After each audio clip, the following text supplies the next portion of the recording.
As Typhoon Khanun continues to send heavy rain and strong winds to Taiwan, weather experts stress that the main condition for this unusually moderate typhoon, likely to have a long lifespan, is partially due to the influence of the monsoon gyre. The typhoon's center is located 350 kilometers northeast of Taiwan early Friday, and is slowly heading northwest-north at a speed of 7 kilometers per hour, likely to affect Taiwan for a longer time as it turns north. Typhoon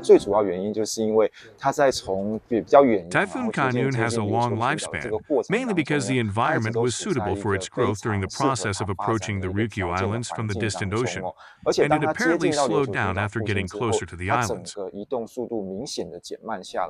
Experts named several unusually long-lived typhoons recorded in Taiwan's history, known for their bizarre and unpredictable path. One of them was Typhoon Wayne in 1986, which hammered Taiwan for around 20 days after changing its path 3 times, due to influences of multiple high pressures and frontal surfaces, causing 68 deaths, 19 missing, and 442 injured.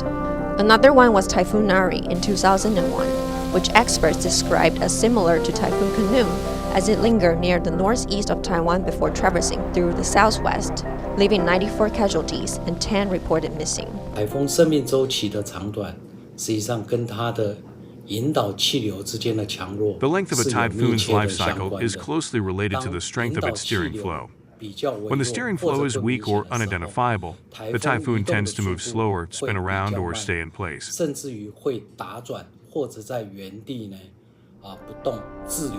Experts predict that Typhoon Khanun might be near the Ryukyu Islands within the next 1 to 3 days. The Central Weather Bureau also warned of strong winds in northern Taiwan on Friday, and heavy rainfall events will occur in central and southern parts of the country in the coming week. 蒋志伟、钟一伦、Isabel Wang, TVBS World Taiwan.